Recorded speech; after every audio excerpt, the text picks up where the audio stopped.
Hey, everybody. This is Charles broadcasting live from warm, sunny New York City. It's been a pretty long series of days. I started in Mongolia and now I've come out here to New York. And yesterday we had consensus in the big Polymath event. And there's a bit of confusion about the Polymath side on the Cardano side. And people are trying to understand what is the relationship between Polymath and Cardano, and also all these other projects that I work on or have a personal relationship with Cardano itself. So first off, it's important to understand that I actually run two companies. One is IOHK, and that's my full-time job. And then I run a much smaller consulting company called Hoskinson Consulting Group. So a little LLC based in Colorado. And the point of that organization is basically to be my consulting arm. It's not directly connected to IOHK, and when people ask me to consult on a project, that's usually the legal entity that I engage people through, just to keep things somewhat separated. Mostly I consult on projects that are either building blockchains or they need some strategic advice about technology, or certain things like zero knowledge proofs or multi-party computation. And they bring me on board for various questions. Some are public relationships, some are not public relationships. But generally speaking, when I consult with a project, I try to consult with a project that is complementary to products that are in the IOHK portfolio. And I always get approval from the other principals at IOHK before I take a product for consulting. So in particular, the case of Polymath, Cardano being a financial operating system within the developing world, we're continuously approached by people who do want to do some form of a security token offering. And frankly, we need some form of standard within the Cardano ecosystem for that. I'm a big believer in multi-model thinking. I'm a big believer in multi-standards. So instead of saying we're just going to pick one thing and that one thing is going to rule them all, I think it's really important that we take a step back and we say, well, there is no one of anything. There's no one religion. There's no one country. There's no one vocation. The reality is that you need different things for different people in different circumstances. So to me, it's important that I expose myself to as many different notions of what security tokens are all about, so that we can pick the right set of features and functionality for Cardano itself. Polymath is the leader in the industry. 126 companies have done some form of security token issuance using the Polymath framework, and they've amassed an enormous amount of experience, and they've have good relationships with both regulators, investment banks, and also the broader community that is thinking about the security token side. So the odds are that if there was ever going to be some form of market standard that we'd need to be interoperable with, it's likely going to come from the Polymath side. So it's incredibly important, at the very least, that IOHK, myself, and Polymath are engaged in some form of conversation, at least for standardization. That said, I firmly believe that the notion of a security is going to be changed over the next 10 years to 20 years to a point where different jurisdictions have different mindsets, and that we have a bit more freedom perhaps in emerging economies like Mongolia and Ethiopia, Rwanda, Uganda, and so forth. So what that means is that we likely could, at a public protocol level, have securities trading in those types of ecosystems. Whereas in rigid marketplaces where you have well-defined actors, highly regulated actors, such as the United States, Europe, and so forth, there you're probably going to need special purpose hybrid blockchains that define the roles of those actors very explicitly, and those can be updated rather rapidly. And also, you may need to do things that are antithetical to the philosophy of blockchain technology. For example, reverse transactions, freeze people's accounts, de-anonymize a ledger, and so forth.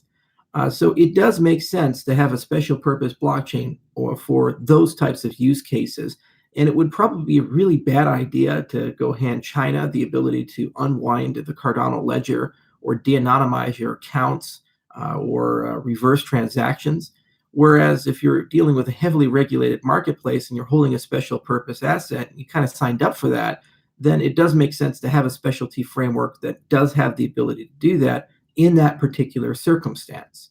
And this is kind of the uneasy tension of this industry, where some cases the things that we'd like to do that are ethically aligned or philosophically aligned with Bitcoin's original intent are probably not going to map well into the regulated world. So I firmly believe you're going to need different standards and you're going to need different ecosystems for these two issues. That said, Cardano is intended to be a financial operating system for people who don't have one, which means that standards for lending, insurance, remittances, the issuance and trading of securities have not been set. And there is an opportunity that we can bring people into a philosophy that we feel is more ethical and more moral. And that'll probably work very well in jurisdictions like Ethiopia and Mongolia and so forth. It's probably not going to work so well in jurisdictions like the United States. So I don't see anything I'm doing with Polymesh as in some way mutually exclusive or incompatible with what we do with Cardano. I think both of them actually are going to end up existing in the same ecosystem. They're just going to do different things for different types of users, and ultimately can both learn from each other. It's good to work with a team that has over 3 years of experience with security tokens and these assets. Excuse me, my alarm is going off.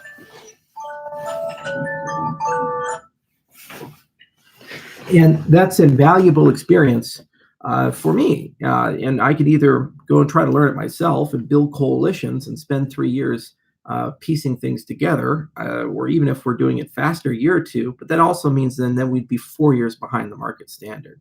The same thing that needs to be thought about is also standards for the decentralized identifiers, standards for metadata, standards for interoperability. This is, again, a situation where there are ideals that we think would be nice to have. Like, for example, in the case of identity, we have things like self-sovereign identity. We'd say, wow, it'd be really awesome if you're in control of your own identity. The government can't come in and shut it off, can't take it from you, strip it from you, kind of like revoking a passport, or shut you out of marketplaces. And again, this is another case of where you have a principles versus pragmatism divide, where certain jurisdictions, for example, China, they want to be in complete control of people's identities to the extent that they've embraced a system called social credit. And what that basically means is that everything you do is going to either give you a higher number or a lower number, and the lower that number goes, the less access you have to society, and to an extent where eventually AR will be used to create a digital scarlet letter where you become an outcast, almost like an untouchable if your number is too low. That's a very dystopian future, and Cardano will never support any identity system that promotes that, whereas other currencies may do so. So we have to take a highly principled position with identity, and that means certain marketplaces will probably be either blacklisted or less popular with. But it's the moral and right thing to do. So in other cases, for example, things like interoperability standards, like Lightning, standards like Interledger, things we're doing with NEPA-PALs, there's not a big philosophical objection to supporting one or the other. So the odds are we probably will support multiple interoperability standards with Cardano. And in the case of things like security tokens, I think it's just important for the consumer to be informed that when they hold an asset, that asset may have embedded within it certain capabilities that breach the original social contract of Bitcoin. For example, immutability, irreversibility, and basically total control over it. So as long as a person is informed and they consent to that, then that's fine. So our hope is to take that position on the Cardano side and leave it to other systems to handle those particular facilities. One last comment. There's also the relationship between Atala and Cardano, and we still do get some criticism and some flack here. The reality is that if you're going to build systems that involve blockchain, the first question you have to ask is, well, who needs to be in control of that? And then second, would it be a wise idea to try to create a one-size-fits-all, or is it good to create custom systems for custom problems and demands?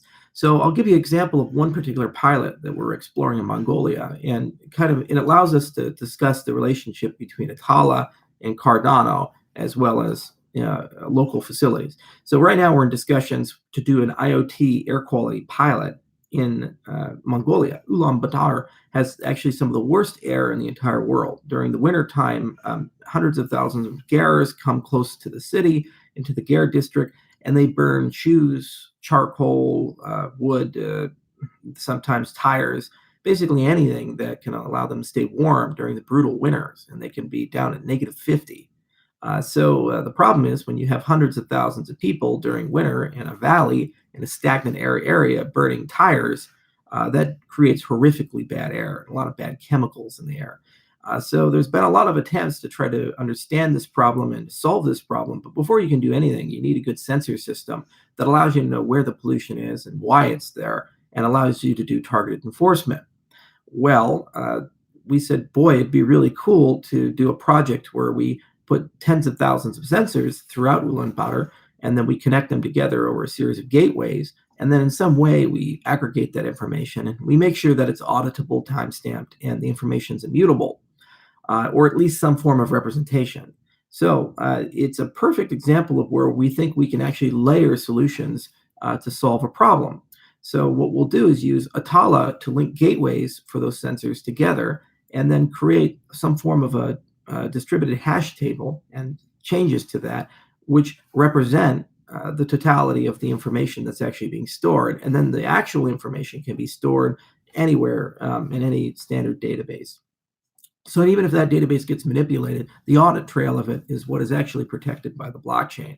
But that audit trail is still quite large, and there's a lot of raw processing that's required to do with that. And so then what we can do is take the hash of that audit trail and then store that as a checkpoint on the Cardano blockchain. So it's kind of the best of both worlds, where one system audits the other system. And you have hundreds of thousands of transactions to millions of transactions per day occurring with small, low-powered sensors in this one system. And those are all free transactions, and those are happening within the Atala system. And then you use that system to audit the main data set, and then you audit the audited set using Cardano. So you have two layers of security with the solution, and you have a nice hybridized solution there. Now, one thing we've been thinking about is, what would it be possible to give people a dynamic incentive to create their own sensors and put those sensors in? So right now, this model is kind of hierarchical, where I buy the sensors, I buy the gateways, and I connect it to some database, and then it's my responsibility or the responsibility of our partners in Mongolia to somehow monetize that or make that sustainable. Well, what if there was a social incentive program where just by measuring the error, the government would pay you, or some entity would give you an incentive, maybe discounts on products and services? Well, that's a loyalty token or a payment token. So you could create a token with the Cardano framework, and the Cardano ecosystem, and that would then be interoperable with the Atala ledger. You'd then be able to, every time someone creates an air sensor and starts measuring things from Cardano, use a smart contract to connect with that system and periodically pay you for having that sensor. So that would be an example of where these systems can work together. So one way, the Cardano acts as an auditor of last resort for this particular enterprise system. And in the other way, Cardano acts as a system where you would issue kind of a payment token or a loyalty token that you would then give to people for doing something within that permission system. And then both sides help each other. Because in the IoT case, it would be not really a good idea to put millions of small readings on the Cardano blockchain. That would mean that everybody who ever used Cardano would have to deal with all of that bloat. And a lot of that's going to be aggregated and thrown away anyway. So it's just senseless to try to put that into one system. It makes a lot more sense to put it off chain. But then on the other hand, if you're having a currency, you'd like to know the government can't steal it from you, and you'd like to be able to spend it anywhere you want, and you'd like it to be like cash. And so it makes a lot more sense to have that handled by the Cardano system. But you notice that both these systems can be put together and interplay like that. So a lot of the Atala pilots that we're looking at involve this type of relationship where one side handles data intensive things, or things where you're just going to have a small group of federated actors working together. And then on the other hand, there's some sort of connection where Cardano can act as an auditor, or Cardano can act as an issuer of a currency, and so forth. We imagine the same thing could end up happening with exchange services as well, where basically you have exchanges running permission ledgers and people have sidechain transactions to them, as opposed to actually sending a transaction on a live public system, because then they at least have more control over that and they can prevent hacks. So anyway, that's a bit about what we're working on, and a bit about what I personally work on. And I have a lot of relationships, and we talk to a lot of different entities, from Stephen Wolfram, the Mathematica guys, because they're heavily involved in the Oracle business by coincidence as a result of Wolfram Alpha. So we need to understand their standards and what they're doing. We talk to people like the Chainlink guys. We talk to basically everybody on everything from oracles to identity to metadata standards to token standards to formal method standards. And in some cases, it makes sense for Cardano to collaborate and cooperate. In some cases, they're somewhat separate. But ultimately, we always try to philosophically build something where everything is self-consistent and they all fit together.